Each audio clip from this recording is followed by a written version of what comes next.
Hello people, it's Jed, and it's just after midnight, so let's not beat about the bush here. Who runs this world? It's not the Jews, it's European superpowers, and they always have. They always have, and they've used the Bible to justify colonialising and genocide. We all know this Bible was written by Europeans later on. It wasn't put together by Jews and all this rubbish. It's a lot of rubbish. It was always to justify, the same with the Dead Sea Scrolls, found in a cave by a farmer throwing a stone into a cave. That was coincidentally just as Israel was being created. So all this is just to justify colonialisation, and I think this is a very powerful and interesting paper to read, especially along the lines of the Cromwellian time scale. It's really good paper. And if I want to keep this objective, people, we need to look at these as well. These sort of obscure papers you find on the internet. This is from 2003, I think. Yep, 25th of February. Anyway, people, I hope you're having a good day. But keep listening. This is very important. And like I said, people, there's a lot of stuff on the internet right now. But I think this is very important because through history, there's been mass killings over this subject, and right now, like the building of the third temple and Israel, and there could be a third world war they're talking. So this is very important to get your head around. And once you realise it's European powers behind this, especially this is the Bible justifies why the Queen's still sitting there as well. Divine, she rules us with divine. It's divinity, something divinity, but it's a royal thing. But they think they're above us. It's nothing to do with Jews. Of course, Jews have been used in powerful places. They've been used as tools, and they've always been usually a minority in countries. When certain countries, economics or certain things happen in society, the minorities always get picked on. I think this is why they're flooding Europe with minorities, because it's like the powers know that when shit hits the fan, instead of the people turning on the powers, they turn on the minorities. Anyway, people, I'm going to get on with the paper. It's quite a lengthy one, but I'll try and get through it as quick as I can and try and read it as clear as I can. But it's late, guys, so excuse me if I'm stumbling over some words. Anyway, it's called A Land Flowing with Milk and Honey and Palestinians, Ethnic Cleansing and the Bible, Michael Pryor, CM, to be delivered in University College Cork, 25th of February 2003. The abstract. Jewish claims to exclusive title to the land of Israel rest on the Bible. It salves whatever pangs of conscience they might have about the expulsion of the Palestinians. Elsewhere, liberation theologians invariably appropriate the Exodus story of the Bible and their struggle against colonialism, imperialism and dictatorship. That story lifts the spirits of the oppressed. However, one's perspective changes when the book of Exodus is read with the eyes of the Cannanites, that is, with the eyes of any of several cultures which have been victims of a colonialism fired by religious imperialism. It is argued here that the Bible's land traditions pose fundamental moral questions relating both to their content, they mandate the ethnic cleansing of Canaan, and to the ways they have been deployed in favour of Zionism. A moral exegesis of the Bible and an ethical evaluation of its interpretation, not least as it refers to the Holy Land, is indispensable today. The Palestinian-Israeli conflict is one of the most explosive issues in international affairs. Conflict and secular nationalisms, of course, are at the heart of the discord, but it's clear that opposing religious identities also play their part. Despite its potential for good, one is all too aware that religious dedication can be, and frequently has been, a powerful stimulus to committing evil, sometimes in the name of God. The events of September 11th, 2001 in the USA and the spate of suicide bombings in Israel add urgency to the discussion of the links between religion, national identification and statehood, and the violence that they can engender. The role of the biblical narrative in Palestinian-Israeli discord is of particular relevance. The problem of religiously motivated conflict is exacerbated for Jews and Christians because certain traditions of their foundational documents promote violence, even to the extent of mandating genocide as an act of pious conformity to the directives of God. In the biblical narrative, in particular, the process of taking possession of the Promised Land, a land flowing with milk and honey, required that the land flow also with the blood of its indigenous population. Nor is the problem merely rhetorical, since irrelevant biblical narratives have been deployed as part of the ideological justification for the exploitation of others, not least through the various imperializing and colonizing enterprises. Such enterprises, of course, were propelled by other compelling factors, invariably related to greed and power, but particular narratives in the Bible were at hand to legitimize them. All too frequently, the higher values of religion, the worship of God and the love of others, were eclipsed by the imperatives of exclusivist nationalism, leading frequently to a desecration of God's name and the destruction of peoples. In The Bible and Colonialism, a Moral Critique, Sheffield Academic Press, 1997, I focus on 3 different regions and periods in which each colonial enterprise gained the support of the Bible. The Iberian invasion of Latin America in the 15th century, the sequel in the 19th and 20th centuries to the Dutch incursion into the Cape Colony of Southern Africa in 1652, especially apartheid, and the Zionist colonialism of Palestine in the 20th century, there would be no difficulty in adding other examples to the list, and to bring the problem closer to hand, let us reflect in passing on the place of the Bible in the colonization of Ireland. The Bible in the colonization of Ireland. Queen Elizabeth I wanted the province of Munster to be repeopled and inhabited with civil, loyal and dutiful subjects, to live in the service of Almighty God. Later, the Ulster Scots, introduced by James I, came to see themselves after the fashion of an Old Testament people. If they were not exactly the chosen people, they were a chosen people. In that respect, of course, they were by no means unique. The Puritan settlement in New England was motivated by a combination of desires to establish a religious as well as economic haven, and was intent on creating a religious utopia under the direct kingship of God. A Bible Commonwealth. The Ulster Scots too understood themselves to be bonded to God after the fashion of the Old Testament conventual paradigm, and not unlike the biblical Israelites, sustained their sense of identity by appeal to a succession of deliverances. And soon Oliver Cromwell, 1599 to 1658, came on the scene, a figure greatly admired in England and equally vilified in Ireland, a figure whose activities were self-consciously religiously motivated. Oliver Cromwell's ruthless conquest of Ireland, the 15th of August 1649 to the 26th of May 1650, his mass slaughter of civilians at Drogheda, 11th of September 1649, and Wexford, 11th of October 1649, as well as his being the perpetrator of the greatest episode of ethnic cleansing ever experienced in Western Europe, all sprang from his Bible-based zeal. Several factors point to the role of a religious belief in his broad enterprise.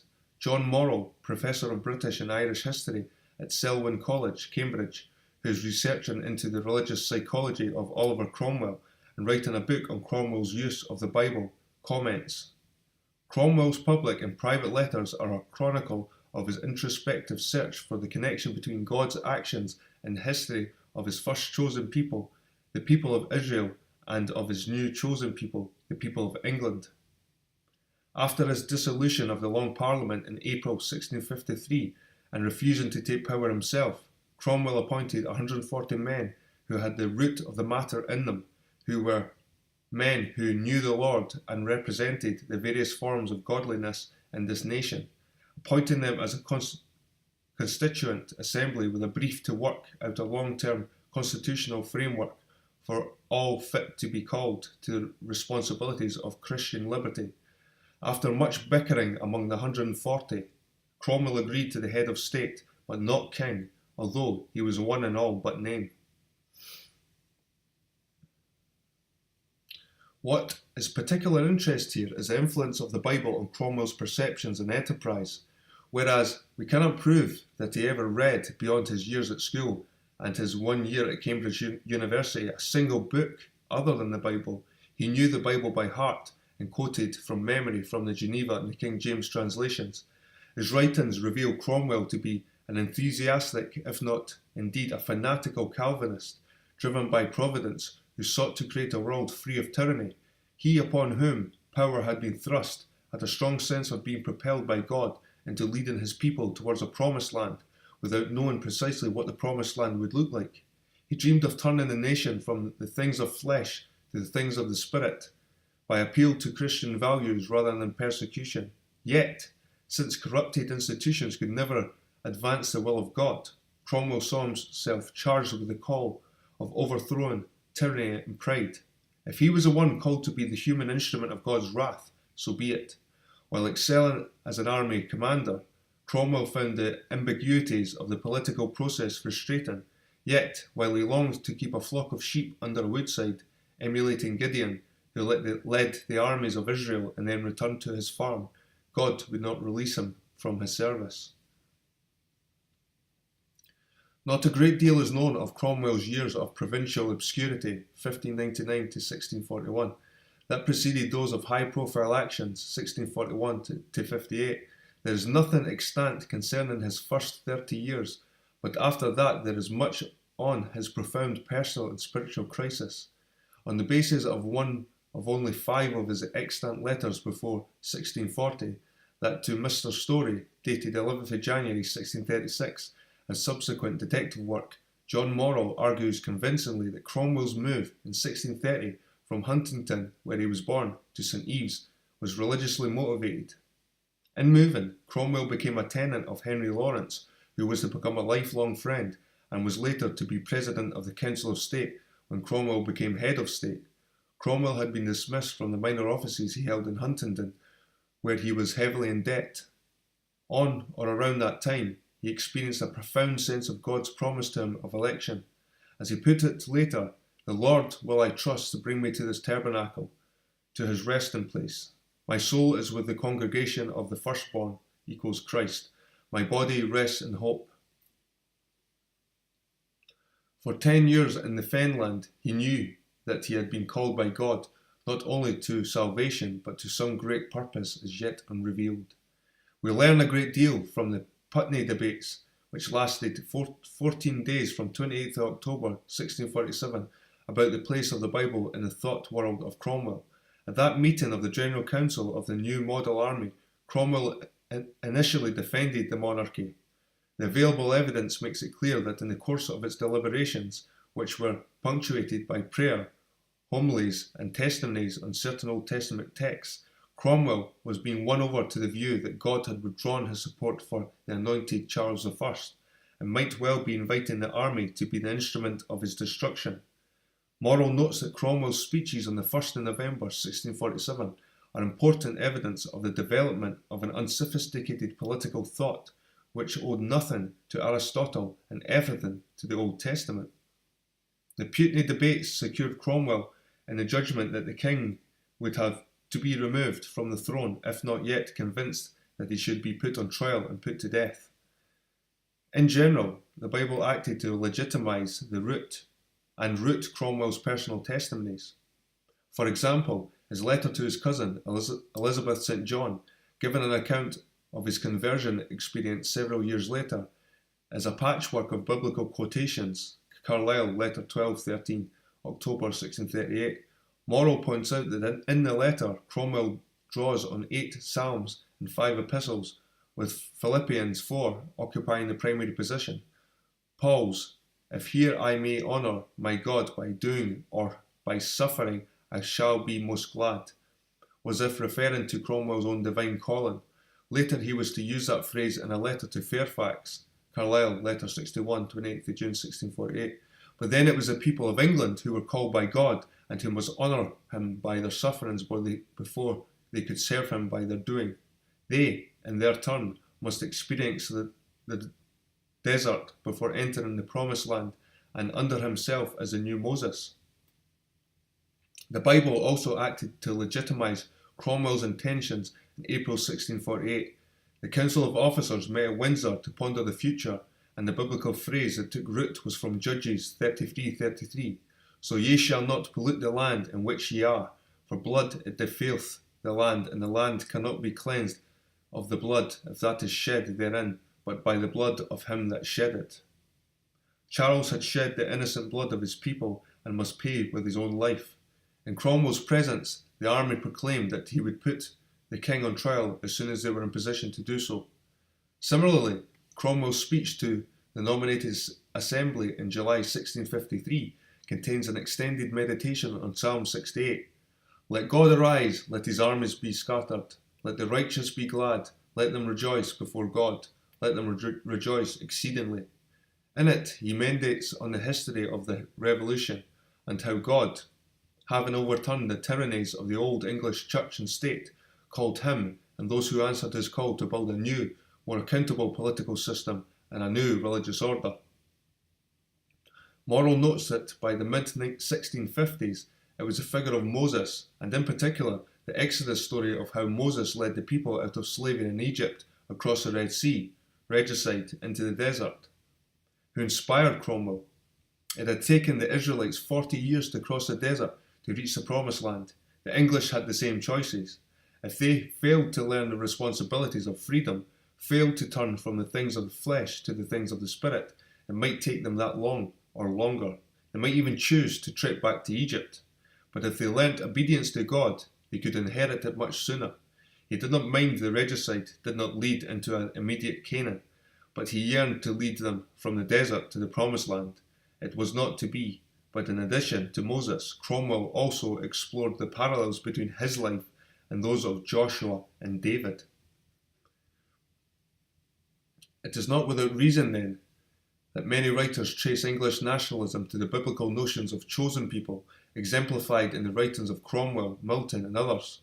Others point to the role of the Puritan concept of election as the root of American nationalism. In each of the two nationalisms, of course, the place of the Exodus is the prominent. The reason for chosenness, of course, varies. The Israelites were to become a light to the nations, and the different nations would each contribute something distinctive to humanity. The biblical narrative has been spectacularly relevant in other ways also. Although they are altogether unique instances, it should be noted that two of the most dramatic murders in Israel-Palestine in recent years, Baruch Goldstein's slaying of 29 worshippers in the Ibrahimi Mosque in February 1994, and Yigal Amir's assassination of Yitzhak Rabin in the following year, derived their primary inspiration from the narratives of the Bible. The case of Amir is particularly opposite. As well as being fully conversant with the Bible in general and Jewish morality, Amir acknowledged later that the very night before he had assassinated Rabin, he had reread the account in the book of Numbers of how Phinehas had killed a fellow Israelite for consorting with a Midianite woman. According to the account of Numbers 25:7-15, rather than chastising him for killing his clansmen, Yahweh showed his favour by putting a stop to the plague that had already ravaged 24,000, and by elevating Phinehas to the eternal priesthood. Amir told his questioners that, on rereading about Phinehas, he determined to kill Rabin to ensure that it was a Jew and not an Arab who did it. Lecturing recently in the building which houses the House of Commons, I took the opportunity of reminding the audience, which included MPs, of some of the motivation of the civilising enterprise in Ireland of Oliver Cromwell, that serial genicist and war criminal and the patron saint of ethnic cleansing. Writing to an old but estranged friend from Ireland in 1650 and justifying the brutality of his conquest, he wrote, "Be not offended at the manner of God's working. Perhaps no other way was left. What if God accepted their zeal as he did of Phinehas, whom reason might have called before a jury? If in 1995 Yigal Amir could justify the assassination of Israeli Prime Minister Rabin by the example of the biblical Phinehas, Cromwell could justify his atrocities in Ireland on the same basis. But let us return to the Bible and its use within Zionism. But first, it's worth noting the detached stance of the conventional Biblical Academy to such matters.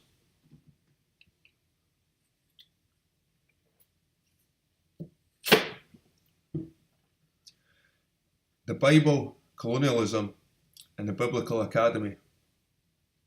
Despite the abundant evidence pointing to links between the biblical narratives of land and colonial exploitation of indigenous peoples, such matters seldom seem to bother biblical scholars, nor has the Biblical Academy distinguished itself so far in facing into the fact that the return of the Jews with a view to establish their state necessarily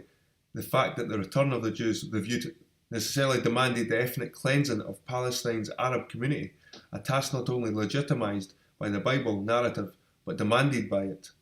On the contrary, only a decade after the full horrors of Nazi ethnic cleansing had been revealed, William Foxwell Albright had no qualms about the plunder attendant upon Joshua's enterprise, through which a people of markedly inferior type should vanish before a people of superior potentialities, a project he understood in a largely historical, reliable way. Albright's Orientalist attitudes, typical of virtually every Western colonial enterprise, which predicted that the superior peoples of the West had the right to exploit and in some cases exterminate the natives, was shared by other giants in the Biblical Academy. Reflecting these conventional values, Albright also judged that through Zionism Jews would bring to the Near East all the benefits of European civilization. Moreover, the recent interest in the land and in the return from exile are related to the Zionist program, even after Gerhard von Rad's lament in the 1943 pioneering essay that, despite the importance of the land in Hexateuch, no thorough investigation had been made. In fact, no serious study of the theme was undertaken for another 30 years, and the timing of that work was no coincidence. W. D. Davies acknowledged that he had written the seminal The Gospel in the Land in 1974 at the request of friends in Jerusalem, who just before the war in 1967 urged his support for the cause of Israel. In his 1982 work, Davies publicised his hermeneutical key. Here I have concentrated on what, as my judgment must be, the beginning for an understanding of this Israeli-Palestinian conflict, the sympathetic attempt to comprehend the Jewish tradition. Moreover, while Davies considers the land from virtually every conceivable perspective, little attention is given to broadly moral and human rights issues. Furthermore, he excluded from his concern what happens when understanding of the Promised Land in Judaism conflicts with the claims of the traditions and occupancy of its other peoples. He excuses himself by saying that to engage that issue would demand another volume, without indicating his intention to embark on such an enterprise. Israel-Palestine, Nation and Religion. Although from its inception, political Zionism was an altogether secular ideology, there are ideologically driven forces within Israeli religious society today which aspire to construct a Jewish state based on the Torah and of the Halakha. In such circles, the modern state of Israel has sacral, even redemptive significance. Moreover, the existence of the state attracts a unique vocabulary of approval by many religious Jews and Christians, elevating it above normal discourse. Moreover, some expressions of Christian theology and many evangelical Christians associate the modern state with the fulfillment of biblical prophecy and with the end time, thereby bestowing upon it the highest possible authority and situating it within God's cosmic plans, and above any concerns that might spring from considerations of humankind's discourse on morality.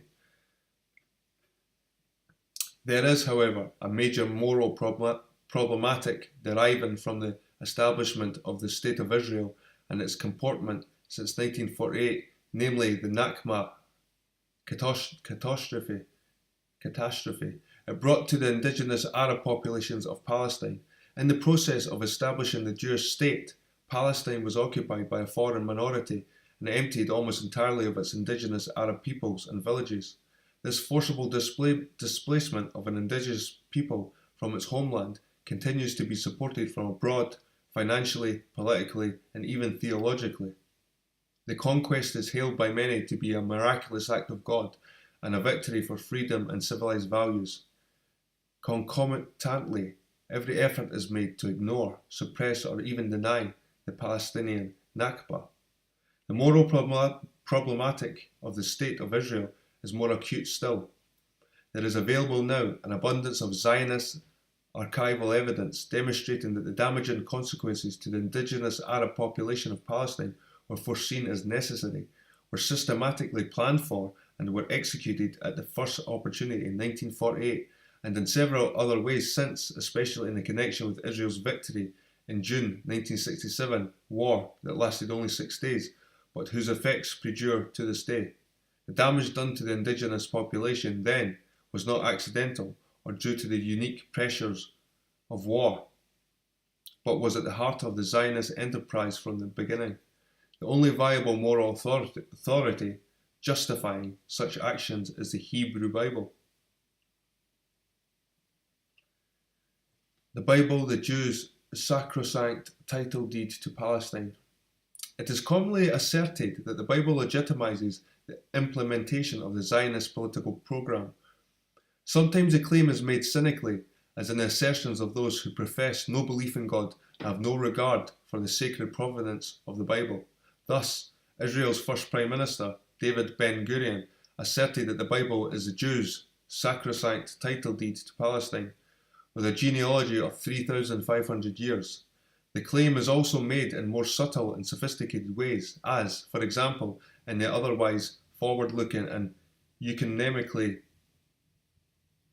Uranic statement, Dabru Emet, Speak the Truth, written by 150 prominent Jews in the USA and signed by many more Jewish scholars since.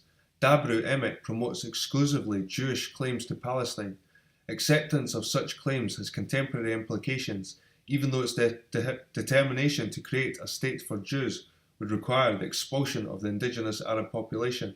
The Zionist enterprise is clothed in the garment of piety and is compulsory tenet for participants in the conventional Jewish-Christian dialogue. Christians can respect the claim of the Jewish people upon the land of Israel. The most important event for the Jews since the Holocaust has been the re-establishment of a Jewish state in the Promised Land. As members of a biblically based religion, Christians appreciate that Israel was promised and given to the Jews as a physical centre of the covenant between them and God. Many Christians support the State of Israel for reasons far more profound than mere politics. As Jews, we applaud this support. In virtue of the biblical narrative, then, the land of Israel belongs exclusively to the Israelites and their descendants in perpetuity. For people who ascribe divine providence to the biblical text, there could not possibly be a higher legitimating authority. It is invoked to salve whatever pangs of conscience one might have about the expulsion of some 1 million Palestinians, 750,000 in 1948 and 300,000 in 1967, even though the origins of Zionism were in the nationalistic and colonial spirit of 19th century Europe rather than in the Bible. Interesting. Zionism, from the secular to the sacred. The political Zionism outlined by Theodor Herzl, 1860 to 1904, in 1896, provided the major ideological drive for the establishment of the State of Israel 50 years later. Herzl laid out his plans in his pamphlet Der Judenstaat and gave his utopian aspirations the beginnings of a plan of campaign the following year in the convening of the First Zionist Congress. Herzl's political Zionism, from its inception, was a secular ideology. Reflecting typical 19th century European nationalism, Herzl insisted that Jews worldwide constituted one people and a distinctive nationality whose problem could be solved only through the restoration of the Jewish state, relying on the link between Blut and Boden, blood and soil, which underpinned many other 19th century European nationalisms. Herzl's Zionism had much in common with Pan-Germanism, with its emphasis on Das Volk, proclaiming that all persons of German race, blood or descent, wherever they lived, owed their primary loyalty to Germany. The Heimat. Jews, likewise, wherever they lived, constituted a distinct nation, what Benedict Anderson would later designate an imagined community, whose success would be advanced only through established a Jewish nation-state.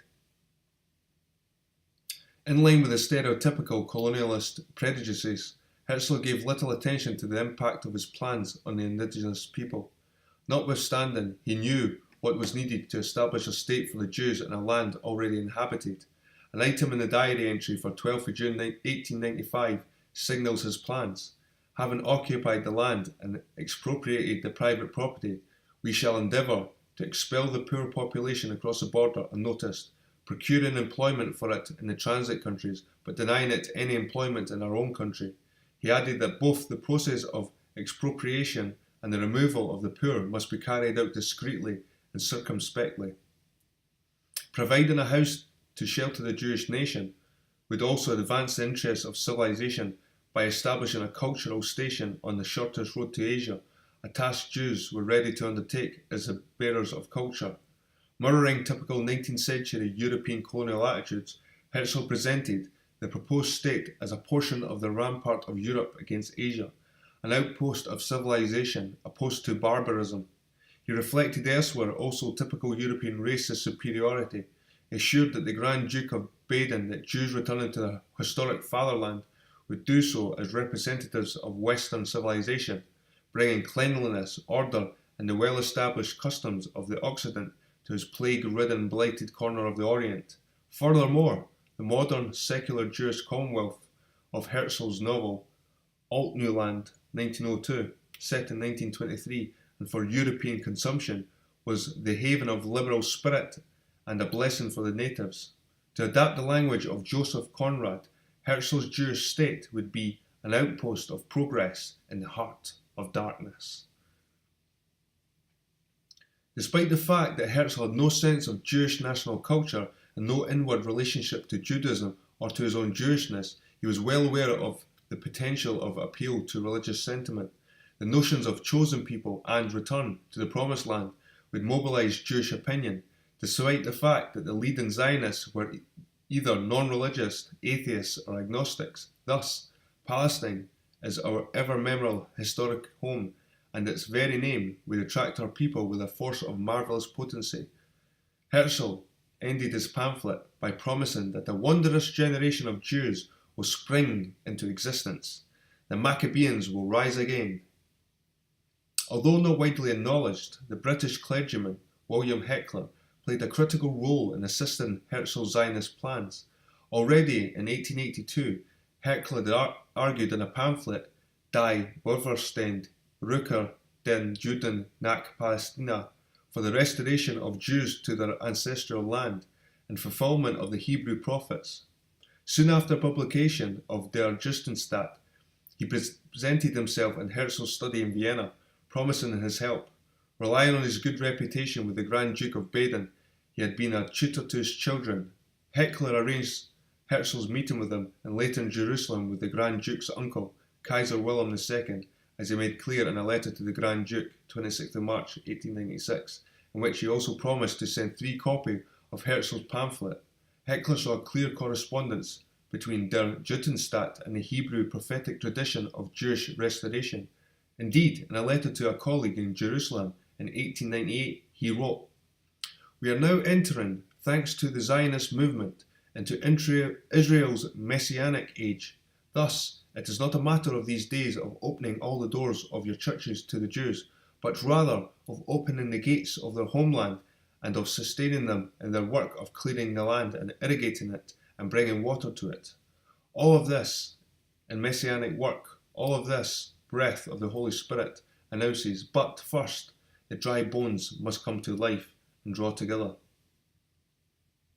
Earlier, while discussing Leo Pinker's Autoemancipation with the author Heckler, arguing against Pinsker's toleration of a Jewish homeland other than in Palestine, took out his Bible and pointed to the passages in Amos, Jeremiah, Isaiah, and elsewhere, making clear God's plan to bring the diaspora to Jerusalem.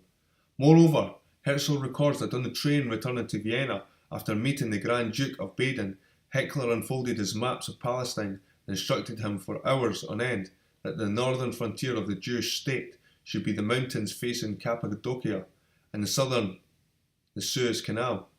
The slogan to be circulated, the Palestine of David and Solomon. On the day of Herzl's burial, Israel Zangwill, the Anglo-Jewish writer and propagandist, compared him with Moses, who had been given only a sight of the Promised Land, but all was not lost, since, after Moses, Herzl laid his hands upon the head of more than one Joshua and filled him with the spirit of his wisdom to carry on his work. Herzl's political Zionism, however, was a conscious repudiation of some of the most fundamental tenets of Judaism, Orthodox and Reform. That the Zionist movement would arrogate itself with the agency for the restoration of the Jewish people to its ancestral land was blasphemy. Rabbis represented all shades of opinion, denounced Zionism as a fanaticism and contrary to the Jewish scriptures. Zionism and Herzl himself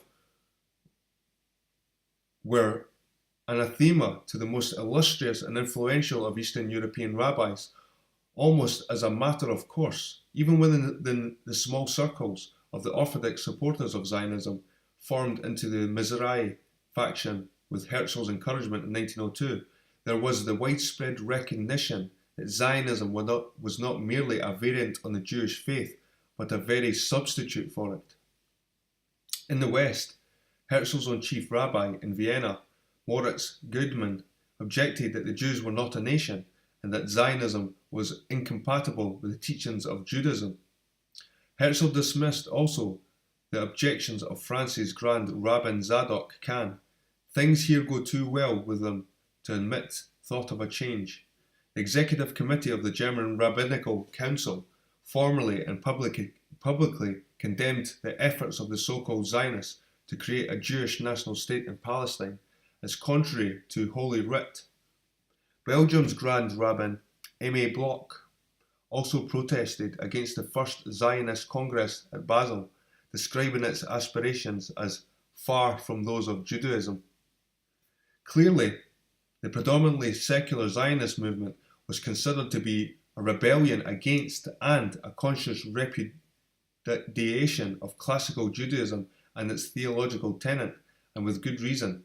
For many political Zionists, religion was irrational, non-empirical, imperialistic, and an altogether repressive and regressive force from which no anthropological validity, social bonding, psychological insight, or existential illumination could be expected.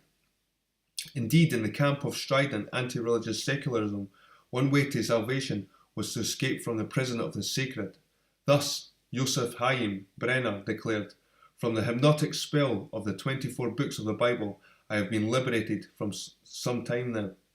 For Karl Kotzky, Judaism was a weight of lead attached to the feet of the Jews who eagerly sought progress. For such people, religion was a symptom of Jewry sickness and exile. The break with the Jewish past should not only with religion, but with Jewish history itself. Zionist Palestine would be new, secular, and qualitatively different from the past of the diaspora. Its Jewish nationalism would stand on its own feet, free of its religious modality. Nevertheless, despite the anti-religious stridency of political Zionism, the late chief rabbi of the British Commonwealth, Lord Sir Emanuel Jakowitz, could say, "The origins of the Zionist idea are of course entirely religious. The slogan, 'The Bible is our mandate,' is a credo hardly less insistently pleaded by many secularists than by religious believers as the principal basis of our legal and historical claim to the land of Israel. Modern political Zionism itself could have never struck root if it had not planted its seeds in soil ploughed up and fertilized by the millennial conditioning of religious memories, hopes, prayers and visions of our eventual return to Zion. No rabbinical authority disputes that our claim to a divine mandate, and we have no other which cannot be invalidated, extends over the entire Holy Land within its historic borders, and that halakhically we have no right to surrender this claim."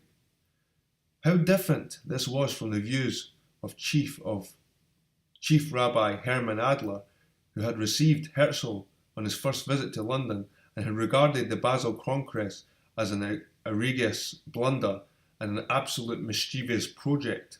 He altogether rejected Herzl political Zionism. "I view the present movement with the unfeigned concern, because I regard it as opposed to the teaching of Judaism, as impolitic, as charged with grave peril. I do not identify this movement with Zionism.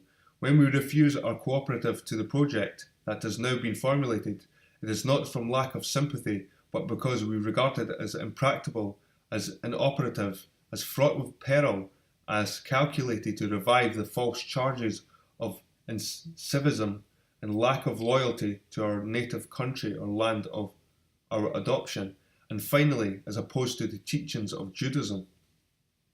And in our own way, far also from repudiating political Zionism, Jonathan Sacks, the successor of Adler and Jacobitz as chief rabbi, considers the state of Israel to be the most powerful collective expression of Jewry and the most significant development in Jewish life since the Holocaust.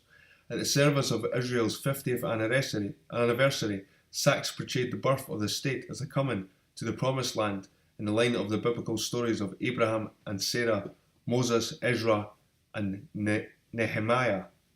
While he recalls the sadness, the 20,000 who died so that Israel should exist, he spares no thought for the Arabs of Palestine and the surrounding states who have paid an even more severe price for Zionism.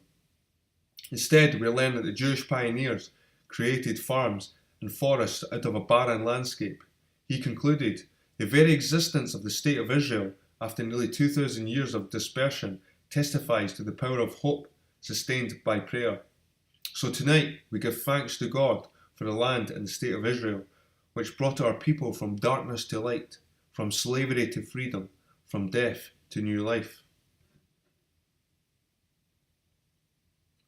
I have traced elsewhere the metamorphosis of the religious estimation of political Zionism, from being anathema to occupying a position of virtual sacred significance within religious Jewish thinking. Nowadays, the claim to exclusive Jewish title to Palestine is so pervasive, not only within the Jewish religious establishment and Christian Zionist and Jewish Zionist circles, but even within mainstream Christian theology and much of university biblical studies, that the very attempt to raise the issue is sure to elicit opposition. The opposition normally takes the form of personal abuse and, on occasion, the intimidation of publishers and broadcasting corporations. One is seldom honoured by having the substantive moral issues addressed in the usual academic fashion. However, such issues must be raised, if only because the integrity of the scholastic enterprise itself is at stake. Zionism has left its mark even on the Biblical Academy. The invective one detects in the debate about even ancient Israel makes one suspicious that more is at stake than customary objective scholarship in search of an elusive past. The academic transgression, of course, consists of trespassing on a carefully protected discourse on ancient Israel that has implications for the legitimacy of developments in Palestine in their own time. The land traditions of the Bible. I have examined many aspects of the question at greater length elsewhere, illustrating the problematic of the moral character of these traditions in the gift of the land of Canaan to the Israelites, and inextricably related to the divine mandate to subject the indigenous population not simply to expulsion but to genocidal extermination. By modern standards of the international law and human rights, the land narratives from Exodus to Joshua mandate war crimes and crimes against humanity. Readers might seek refuge in the claim that the problem lies with the predispositions of the modern reader rather than with the text itself. One cannot escape so easily. One must acknowledge that the power of the Torah and the book of Deuteronomy in particular contains menacing ideologies and racist, xenophobic and militaristic tendencies. Nevertheless, biblical scholars appear to be oblivious to this embarrassing fact and retain a high esteem for Deuteronomy, assessing it to be a theological treatise par excellence and the focal point of the religious history of the Old Testament. Read with a literalist naivety these land traditions predicate a God who is xenophobic, nationalist, and a militaristic genocidal ethnic cleanser. Reliance on the authority of a gift of land from such a God then is problematic for any reader who might presume the divinity would be sufficiently moral to entertain the values of the Fourth Geneva Convention and the Universal Declaration of Human Rights, at least. Moreover, at the level of reception, these biblical traditions have fueled virtually every form of militant colonialism emanating from Europe, resulting in the sufferings of millions of people and loss of respect for the Bible. Were not for the religious provenance, such biblical sentiments would be regarded as incitements to racial hatred. On moral grounds, therefore, one is forced to question whether the Torah, in fact, provides divine legitimacy for the occupation of other people's land and the virtual annihilation of the indigenous people. It is naive to cleave to the view that God made the promise of progeny and land to the Abraham after the fashion indicated to Genesis 15. Recent biblical scholarship, aided by increasing archaeological evidence, makes it impossible to evaluate the biblical narratives of land as pointers to what actually happened in the period portrayed in the text. In the wake of the seminal works of Thomas L. Thompson and John Van Seters, it is now part of the scholarly consensus that the narratives of Genesis did not record events of an alleged patriarchal period, but the retrojections into a past about which the writers knew little, reflecting the author's intentions, and at the later period of composition, perhaps that of the attempt to reconstitute national and religious identity in the wake of the Babylonian exile. Neither do the Exodus settlement accounts present empirical facts of history. The archaeological of Palestine shows a picture quite different from that of the religiously motivated writings of the Bible. The evidence from archaeology and extra-biblical literature, supplemented by insights from the independent methodologies of geography, sociology, anthropology, historical linguistics, Egyptology, Assyriology, etc., points in a direction altogether different from that implied by Joshua 1-12. This extra-biblical material suggests that a sequence of periods marked by a gradual and peaceful coalescence of disparate peoples into a group of highland dwellers whose achievement of a new sense of unity culminated only with the entry of the Assyrian administration. The Iron Age settlements on the central hills of Palestine, from which the later kingdom of Israel developed, reflect continuity with the Canaanite culture and repudiate any ethnic distinction between Canaanites and Israelites. The biblical narrative, then, unless read in a naive, literist fashion, offers little succour to ethnic cleansers, but even if the Exodus settlement narratives did portray the events approximately as they happened, one would still have to contend with their ethical stance in portraying Yahweh as a great ethnic cleanser.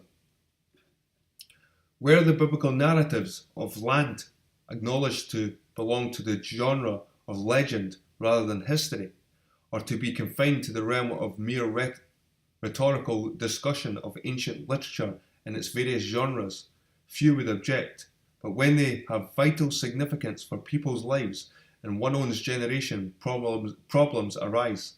Much of the legitimacy associated with the establishment of the State of Israel and the esteem it enjoys in religious circles of having quite distinctive values and even unique religious significance derives its major moral legitimization from a particular reading of the Old Testament.